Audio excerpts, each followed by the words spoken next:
என்ன பெரிய ஆஸ்பத்திரியா இருக்கு ராணியக்கா. நம்ம சோனியை கொண்டு யாருங்க சேர்ந்துருப்பா? இங்க உள்ள நுழைஞ்சாலே நம்ம நகை நட்டெல்லாம் பிடிங்கிட்டுலாம் வெளியே விடுவாங்க. ஆஸ்பத்திரியை பார்த்தா அவ்வளவு பெருசா தெரியுதே. எம்மா எது போனாலும் பரவாயில்லம்மா, என் பிள்ளை நல்லா இருந்தா போதும். எனக்கு என் பிள்ளை தாம்மா முக்கியம். அது என்னென்னு போன எனக்கும் பரவாயில்லப்பா. எனக்கு நைட்டு டின்னர் தான் முக்கியம்.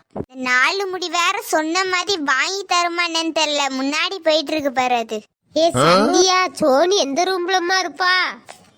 எம்மா எனக்கு தெரியலம்மா, ஒரு சிஸ்டர் வராங்க, அவங்ககிட்ட கேட்போம். எக்ஸ்கியூஸ் மீ சிஸ்டர், இங்க சோனியான்னு ஒருத்தர் பேஷண்ட் அட்மிட் பண்ணிருக்காங்களே, அவங்க எந்த ரூம்? அந்த ஆக்சிடென்ட் கேஸா? ஆமாமா, ஸ்ட்ரைட்டா போய் லெஃப்ட் திரும்புங்க. Okay thanks sister. வாங்க வாங்க போலாம். எம்மா சோனி, எம்மா எப்படி இருக்காம்மா? எம்மா வந்துட்டியா? ஏம்மா இவ்வளவு லேட்டு? நான் எவ்வளவு நேரம் தனியா இருந்துகிட்டு இருந்தேன் தெரியுமா? ஏன் லேட்டா வரியா? எம்மா என் புள்ள பேசுறாம்மா, பேசுறத கேட்டோன்னதான் என் உயிரே வருதுமா. என் ஈரக்குள்ள நடுங்கி போய் வந்தேன். என் புள்ள எப்படி கிடக்கானே, என் புள்ளைய முழுசா பார்த்த பிறகுதாம்மா என் உயிரே வருது. முருகா உமக்கு கொடா கொடி நன்றி. என் புள்ள நல்லா இருக்குதா? சோனிமா நல்லா இருக்கியா? உங்க அம்மாலாம் ரொம்ப பயந்துட்டாங்கம்மா உனக்கு எதுவும் ஆயிடுச்சுன்னு. நல்லா இருக்கியா? நல்லா இருக்கிறாத்த, எனக்கு ஒண்ணும் செய்யல. இப்போ உடம்பு பரவாயில்ல. ஆமாம்மா, என்ன பதட்டம் ஆயிட்டா திரும்ப. உங்க அம்மாவுக்கு மயக்கமே வந்துட்டுமா. புள்ள என்ன நீ ஆயிட்டானே, நாங்களாம் அலறி அடிச்சுக்கிட்டு வந்தோம். ஏதோ கடவுள் சித்தத்துல நீ நல்லா இருக்கா. தலைக்கு வந்த ஆபத்து தலப்பாவோட போன மாதிரி புள்ள நல்லா இருக்கு, அதே சந்தோஷம். ஆமா ஆண்டி, எல்லாம் அவன் செயல் தாண்டி. இங்க பாருங்கம்மா, நீங்களே இவ்வளவு பதட்டம் பண்றீங்க. இந்த சந்தியாவை பாருங்க, கண்ணை உருட்டிக்கிட்டு தான் இருக்கா. நல்லா இருக்கியா சோனி? ஒரு வார்த்தை கேட்கலான்னு பாருங்க.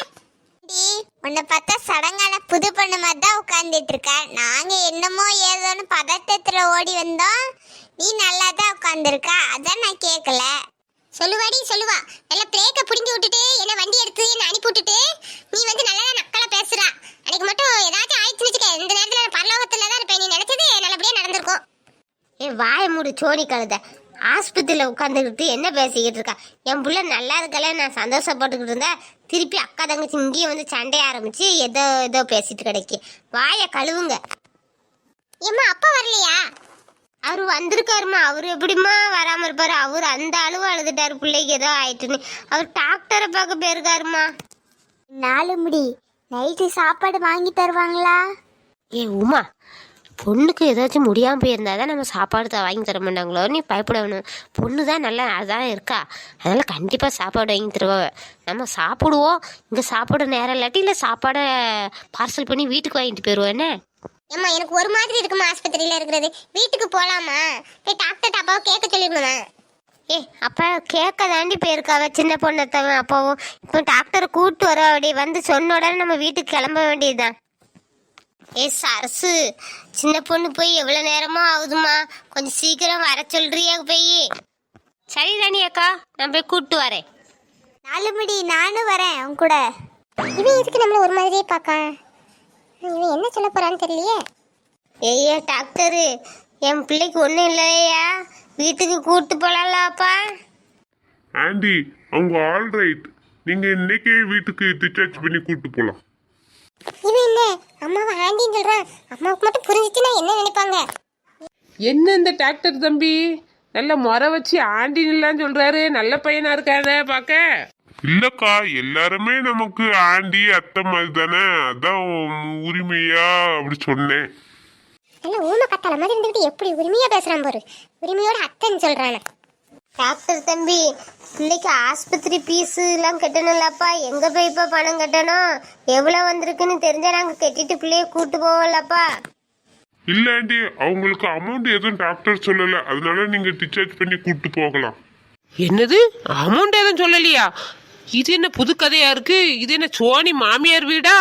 அமௌண்டே வாங்காம அவளை அப்படியே அனுப்பி விடுறது ஆச்சரியமா இருக்க. மாமியார் வீட்டிலோட வரதட்சணைன்னு சொல்லி பொண்ணுங்களை கொடுமை தான் படுத்துறாங்க. ஆனால் இந்த ஆஸ்பத்திரி இவ்வளோ பெருசாக கட்டி வச்சுக்கிட்டு பிள்ளைக்கு ஒரு பீஸோட வாங்காம வீட்டுக்கு போங்கன்னு சொல்றது என்னால் நம்பவே முடியலையே. என்ன இது, இவங்க நம்ம இப்படி சொன்னா தப்பா நினைக்கிறாங்க. அப்போ இப்படி சொன்னா நம்ம மேல டவுட் வந்துடும். சரி, பேருக்கு கொஞ்சோண்டு பீஸ் மட்டும் கேட்போம். எப்போ எவ்வளோ பீஸுன்னு சொல்லுங்கப்பா, என் பொண்ணு போய் கட்டிட்டு வருவா, நாங்கள் வீட்டுக்கு கிளம்பணும். ஆண்டி ஆஸ்பத்திரி ஃபீஸ் வந்து நான் பில் போட்டு சிஸ்டர்கிட்ட கொடுத்து விடுறேன், அதுக்கப்புறம் நீங்க கட்டிட்டு நீங்க கிளம்பலாம். இந்த மனுஷனை பாரு, நம்ம வந்து எவ்வளவு நேரம் ஆகுது, இன்னும் டாக்டர் பார்த்துட்டு வரேன்னு போனவர் இன்னும் காணும். ஒவ்வொரு ரூம்பா அலைவாரு. இந்த மனுஷனை கட்டிக்கிட்டு நான் படுற பாடு. ஏம்மா சந்தியா, போய் அப்பாட்ட காசை வாங்கி போய் பில் கவுண்டர்ல கட்டிட்டு வாமா, நம்ம வீட்டுக்கு கிளம்புவேனே. ராணியக்கா போன உடனே பிள்ளைக்கு திஸ்ட்டு சுற்றி போடுங்க.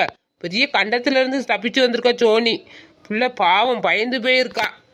ஆமா சின்ன பொண்ணு, நானும் அதுதான் நினச்சிக்கிட்டு இருந்தேன். என்னமோ தெரியல, பிள்ளைகளுக்கு மாற்றி மாற்றி ஏதாச்சும் பண்ணிக்கிட்டே இருக்கு. போய் பெரிய பூசணிக்காய் வாங்கி சுற்றி உடைக்கணும் வீட்டுக்கு போன உடனே.